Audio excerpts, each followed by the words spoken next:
dianggap dibacakan. Berdasarkan pertimbangan hukum putusan-putusan di atas, perihal persyaratan batas usia untuk menduduki jabatan publik sepenuhnya merupakan kewenangan pembentuk undang-undang. Meskipun demikian, bukan berarti pengaturan persyaratan batas usia bagi pejabat publik tidak dapat dinilai konstitusionalitasnya. Dalam kaitan ini, Mahkamah telah memberikan pengecualian meskipun suatu norma merupakan kewenangan pembentuk undang-undang, namun dapat menjadi persoalan konstitusionalitas dengan pertimbangan hukum sebagai berikut. 1, 2, 3, 4 dianggap dibacakan. Menimbang bahwa selanjutnya dalam kaitan dengan perkara aku, apakah terdapat alasan bagi Mahkamah untuk mengecualikan norma persyaratan batas usia minimal calon presiden dan calon wakil presiden yang meskipun merupakan kewenangan pembentuk undang-undang, namun merupakan persoalan konstitusional, sehingga penentuannya tidak diserahkan kepada pembentuk undang-undang sebagaimana yang didalilkan para pemohon. Berkenaan dengan hal tersebut, Mahkamah mempertimbangkan sebagai berikut. Pertama, pengaturan persyaratan calon presiden dan calon wakil presiden termasuk mengenai batas usia minimal sebagaimana telah diuraikan risalah pembahasan persyaratan presiden dalam subparagraf 3.18.2 di atas, di mana telah disepakati oleh pengubah Undang-Undang Dasar bahwa iwal persyaratan dimasukkan dalam bagian materi yang akan diatur dengan undang-undang. Vide pasal 6 ayat 2 Undang-Undang Dasar 1945. Sehingga norma pasal 169 huruf Q Undang-Undang 7 2017 merupakan materi undang-undang yang merupakan pelaksanaan dari pasal 6 ayat 2 Undang-Undang Dasar 1945. Dengan demikian, pilihan pengaturan norma pasal 169 huruf Q tidak melampaui kewenangan pembuatan undang-undang dan tidak merupakan penyalahgunaan kewenangan, serta tidak nyata-nyata bertentangan dengan ketentuan dalam Undang-Undang Dasar 1945. Kedua, jika norma pasal 169 huruf Q Undang-Undang 7 2017 didalilkan para pemohon bertentangan dengan moralitas, rasionalitas, dan ketidakadilan yang intolerabel, sebab diskriminatif terhadap warga negara Indonesia yang berusia kurang dari 40 tahun, maka dengan menggunakan logika yang sama, dalam batas penalaran yang wajar, menurunkannya menjadi 35 tahun, tentu dapat juga dinilai merupakan bentuk pelanggaran moral, ketidakadilan, dan diskriminasi bagi yang berusia di bawah 35 tahun, atau batasan usia tertentu di bawah 35 tahun, terutama bagi warga negara yang sudah memiliki hak untuk memilih, yaitu warga negara Indonesia yang pada hari pemungutan suara sudah genap berumur 17 tahun atau lebih, sudah kawin atau sudah pernah kawin, vide pasal 198 ayat 1 Undang-Undang 7 2017. Oleh karena itu, dalam hal ini Mahkamah tidak dapat menentukan batas usia minimal bagi calon presiden dan calon wakil presiden karena dimungkinkan adanya dinamika di kemudian hari. Selain itu, jika Mahkamah menentukan, maka fleksibilitas menjadi hilang dan memicu munculnya berbagai permohonan yang terkait dengan persyaratan batas usia minimal jabatan publik lainnya ke Mahkamah Konstitusi. Ketiga, norma pengaturan persyaratan batas minimal usia calon presiden dan calon wakil presiden dalam perkembangannya sebagaimana telah diuraikan dalam subparagraf 3.18.1 di atas berbeda-beda pengaturannya dalam pemilihan presiden dan wakil presiden dari waktu ke waktu, terutama sejak dilakukan pemilihan secara langsung oleh rakyat. Sebelum perubahan Undang-Undang Dasar 1945 atau pada waktu dipilih MPR, syarat usia calon presiden dan calon wakil presiden ditentukan harus telah berusia 40 tahun. Sedangkan setelah perubahan Undang-Undang Dasar 1945 untuk pemilihan umum presiden dan wakil presiden 2004, 2009, dan 2014 ditentukan sekurang-kurangnya 35 tahun. Sementara itu pada pemilihan umum presiden dan wakil presiden pada tahun 2019, syarat usia bagi calon presiden dan wakil presiden ditentukan paling rendah 40 tahun. Namun demikian, terlepas dari perbedaan batas usia minimal calon presiden dan calon wakil presiden dalam beberapa pemilihan umum presiden dan wakil presiden, pilihan kebijakan lembaga yang berwenang menentukan batas usia calon presiden dan calon wakil presiden tidak pernah menimbulkan problematika kelembagaan kepresidenan.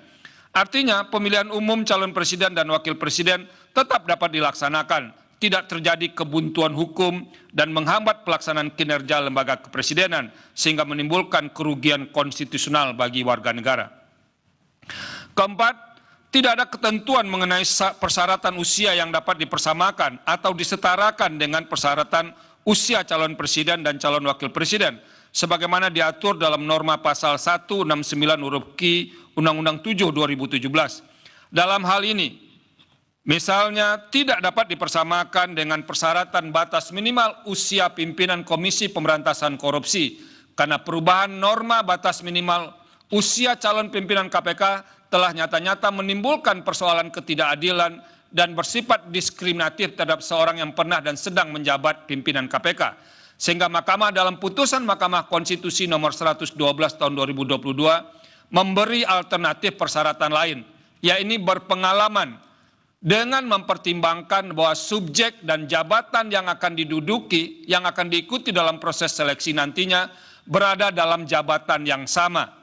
Oleh karenanya, dalam putusan Mahkamah Konstitusi nomor 112 tahun 2022, Mahkamah memutuskan secara alternatif tanpa mengubah ketentuan syarat usia yang merupakan kebijakan terbuka pembentuk undang-undang. Dalam hal ini norma pasal 169 huruf Q Undang-Undang 7 2017 juga tidak dapat dikatakan sebagai norma yang bersifat diskriminatif sebagaimana dimaksudkan dalam pengertian diskriminasi menurut pasal 1 angka 3 Undang-Undang 39 tahun 1999 tentang hak asasi manusia. Karena norma yang bersifat diskriminatif adalah apabila norma tersebut membuat perlakuan berbeda-beda yang semata-mata didasarkan atas ras, etnik, agama, status ekonomi, maupun status sosial lainnya. Sehingga pengaturan yang berbeda semata-mata tidaklah serta-merta dapat dikatakan diskriminatif. Menimbang bahwa berdasarkan perkembangan